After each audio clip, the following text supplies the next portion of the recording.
नमस्कार, मैं आकांक्षा और आप देख रहे हैं 4 पीएम न्यूज नेटवर्क। दोस्तों, ईरान ने 40 दिन के लंबे युद्ध में बढ़त हासिल कर ली है। हालात ऐसे बने कि अमेरिका के राष्ट्रपति डोनाल्ड ट्रंप को पीछे हटना पड़ा और ईरान की सभी शर्तें माननी पड़ी हैं, जिसके बाद आखिरकार सीज फायर का ऐलान किया गया। तो क्या कुछ हुआ है ईरान अमेरिका के बीच और ईरान की वो कौन कौन सी शर्तें हैं जो ट्रंप को माननी पड़ी हैं, वो भी बताएंगे। लेकिन सबसे पहले आप ट्रंप का ये पोस्ट देखिए, जिसमें ट्रंप ने खुद माना है कि उन्हें ईरान की सभी शर्तें माननी पड़ी हैं और उसके बाद जाकर ये सीज फायर हुआ है। तो ट्रुथ पर पोस्ट करते हुए ट्रंप ने लिखा कि प्रधानमंत्री शहबाज शरीफ और फील्ड मार्शल आसिम मुनीर पाकिस्तान के साथ हुई बातचीत के आधार पर, और जहां उन्होंने मुझसे अनुरोध किया कि मैं आज रात ईरान पर भेजे जाने वाले विनाशकारी बल को रोक दूं और इस्लामिक रिपब्लिक ऑफ ईरान को पूरी तत्काल और सुरक्षित रूप से होर्मुज की खाड़ी खोलने के अधीन मैं ईरान पर बमबारी और हमले को 2 हफ्ते के लिए स्थगित करने के लिए सहमत हूं। ये एक दो तरफा सीजफायर होगा। इसका कारण ये है कि हम पहले ही अपने सभी सैन्य उद्देश्यों को प्राप्त कर चुके हैं और उनसे बहुत आगे निकल चुके हैं तथा ईरान के साथ लॉन्ग टर्म पीस और मध्य पूर्व में शांति संबंधी एक निश्चित समझौते पर पहुंच चुके हैं।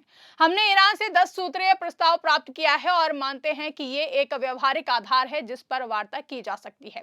पिछले विवादों के लगभग सभी बिंदुओं पर संयुक्त राज्य अमेरिका और ईरान के बीच सहमति बन चुकी है, लेकिन 2 सप्ताह का समय इस समझौते को अंतिम रूप देने और पूरा करने की अनुमति देगा।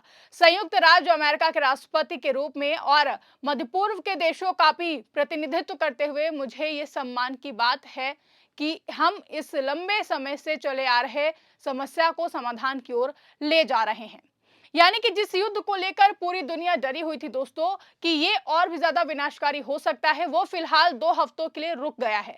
सबसे चौंकाने वाली बात ये रही है कि इस सीजफायर को ईरान अपनी बड़ी जीत बता रहा है। दावा किया जा रहा है कि अमेरिका जैसे ताकतवर देश को ईरान की 10 शर्तें माननी पड़ी हैं, तब जाकर सीजफायर हुआ है। अमेरिकी राष्ट्रपति डोनाल्ड ट्रंप ने खुद ऐलान किया है कि पाकिस्तान के कहने पर अमेरिका 2 हफ्तों के सीजफायर के लिए तैयार हो गया है। भले ही ट्रंप ने कहा है कि उनकी सैन्य जो भी प्लानिंग थी वो सब उन्होंने पा ली हैं, वो सभी टारगेट्स पूरे कर लिए, उसके बाद ये सीज फायर हो रहा है। लेकिन उन्होंने ये भी बताया कि ईरान की तरफ से 10 पॉइंट्स का प्रस्ताव आया था। दूसरी तरफ ईरान की सुप्रीम नेशनल सिक्योरिटी काउंसिल का कहना है कि उन्होंने अमेरिका को अपनी शर्तें मानने के लिए मजबूर कर दिया है। यानी जिस अमेरिका को दुनिया सुपर पावर मानती है, उसे एक छोटे देश ईरान के आगे झुकना पड़ा है, ऐसा ईरान का दावा है। ईरान के सरकारी टीवी चैनल पर भी यही बात दिखाई गई है कि ट्रंप प्रशासन ने ईरान की 10 पॉइंट प्लान को मान लिया है। वहां इसे खुलकर एक बड़ी जीत के तौर पर दिखाया जा रहा है। लोग सड़कों पर जश्न मना रहे हैं। वहीं पिछले कुछ दिनों में जब ट्रंप ने ईरान को धमकियां दी थी, तब ईरान के लोग सड़कों पर उतर आए थे। बिजली घरों और न्यूक्लियर सेंटर्स के बाहर हजारों लोग अमेरिका के खिलाफ प्रदर्शन कर रहे थे। अब जब सीजफायर हुआ है तो ईरान के लोग इसे अपनी ताकत और एकता की जीत मान रहे हैं। आज सत्ता की आंखों में आंखें डालकर पत्रकारिता करना मुश्किल हो गया है। हमारे 4 पीएम नेशनल यूट्यूब और फेसबुक चैनल को, जिसे आपका प्यार और विश्वास हमेशा से मिलता रहा है, उसे बंद करके सरकार ने यह साबित कर दिया है कि वो आपके सवालों से कितना डरती है। मुश्किल दौर है, लेकिन हम ना रुके थे और ना ही रुकेंगे। हम सच के लिए हमेशा लड़ते रहेंगे। ऐसे में 4 पीएम यूपी को ज्यादा से ज्यादा ज्वाइन करें और स्वतंत्र पत्रकारिता को जिंदा रखने के लिए जितना हो सके उतना हमारा आर्थिक सहयोग करें। आपके सहयोग से ये जंग हम जीत कर रहेंगे। जानकारी के मुताबिक इन 2 हफ्तों के दौरान पाकिस्तान के राजधानी इस्लामाबाद में अमेरिका और ईरान के बीच बातचीत होगी। मकसद होगा कि इस टेम्परेरी सीजफायर को पूरी तरह से परमानेंट बनाया जाए। यानी आने वाले दिनों में यह तय होगा कि ये शांति लंबे समय तक रहती है या फिर हालात फिर से बिगड़ते हैं।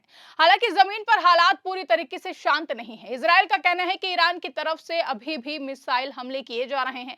इजरायली सेना ने बताया है कि उनके एयर डिफेंस सिस्टम लगातार एक्टिव हैं और मिसाइलों को रोकने की कोशिश कर रहे हैं। वहीं एक अमेरिकी अधिकारी ने भी कहा है कि फिलहाल अमेरिका ने ईरान के अंदर हमले रोक दिए हैं। इसके साथ ही खबर है कि ईरान ने यूएई और अन्य खाड़ी देशों में अमेरिकी ठिकानों को निशाना बनाया है। अब सबसे बड़ा सवाल है कि आखिर ईरान इसे अपनी जीत क्यों बता रहा है। तो दरअसल ईरान ने अमेरिका के सामने 10 बड़ी शर्तें रखी थी और दावा यह है कि अमेरिका ने इन शर्तों को मान लिया है, जो कि ईरान की जीत मानी जा रही है, क्योंकि आमतौर पर अमेरिका अमेरिका ही दूसरे देशों पर शर्तें थोपता है, लेकिन इस बार कहानी उल्टी पड़ती हुई दिखाई दे रही है। ईरान की पहली बड़ी शर्त थी कि अमेरिका उस पर हमला नहीं करेगा, यानी कि सीधा सीधा नॉन अग्रेशन का वादा। दूसरी शर्त थी कि स्ट्रेट ऑफ होर्मुज पर ईरान का कंट्रोल बना रहेगा। यह जगह बहुत अहम है क्योंकि दुनिया का बड़ा हिस्सा तेल यहीं से गुजरता है। अगर इस पर ईरान का कंट्रोल रहता है तो फिर उसकी ताकत और बढ़ जाती है। तीसरी शर्त थी कि ईरान को यूरेनियम एनरिचमेंट की परमिशन दी जाए। यह परमाणु कार्यक्रम से जुड़ा हुआ मुद्दा है जिस पर हमेशा विवाद रहा है। चौथी और पांचवी शर्त में ईरान ने कहा है कि उस पर लगे सभी प्राइमरी और सेकेंडरी सैंक्शंस हटा दिए जाएं। अगर ऐसा होता है तो ईरान की अर्थव्यवस्था को बड़ी राहत मिलेगी। छठी शर्त थी कि यूनाइटेड नेशंस सिक्योरिटी काउंसिल के सभी प्रस्ताव खत्म किए जाएं जो ईरान के खिलाफ हैं। सातवीं शर्त में इंटरनेशनल एटॉमिक एनर्जी एजेंसी के बोर्ड ऑफ गवर्नर्स के प्रस्तावों को भी खत्म करने की बात कही गई है, यानी अंतरराष्ट्रीय दबाव पूरी तरह हटाने की मांग की गई है। आठवीं शर्त थी कि ईरान को इस पूरे संघर्ष के लिए मुआवजा दिया जाए।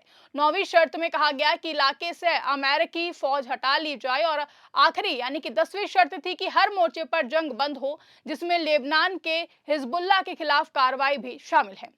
अब जब अमेरिका ने ईरान की इन सभी शर्तों को सच में मान लिया है तो ये साफ तौर पर ईरान के लिए बड़ी जीत मानी जा रही है, क्योंकि इससे न सिर्फ उसका दबाव कम होगा बल्कि उसकी ताकत भी बढ़ेगी। इसी बीच एक और अहम खबर सामने आई है। ईरान के सर्वोच्च नेता मुस्तफा खामेनेई ने कथित तौर पर सभी सैन्य इकाइयों को गोलीबारी रोकने का आदेश दिया है। सरकारी चैनल IRIB पर प्रसारित बयान में कहा गया है कि ये युद्ध का अंत नहीं है, लेकिन सभी सैन्य समूहों को आदेश का पालन करना चाहिए और फायरिंग बंद करनी चाहिए।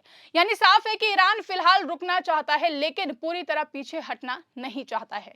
इस पूरे घटनाक्रम को अगर आप आम भाषा में समझें तो ऐसा लग रहा है कि ईरान ने दबाव बनाकर अमेरिका को बातचीत की टेबल पर आने के लिए मजबूर किया है और सिर्फ बातचीत ही नहीं बल्कि अपनी शर्तों पर सीज फायर करवाया है।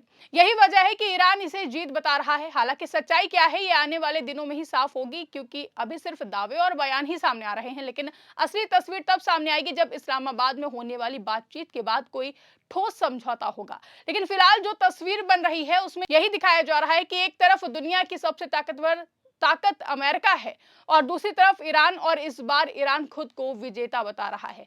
ऐसे में अगर इस कहानी को देखें तो ये कहानी कुछ ऐसी लगती है जैसे कि छोटा सा देश लेकिन हिम्मत बड़ी, और उसी हिम्मत के दम पर उसने सुपर पावर को भी झुका दिया है।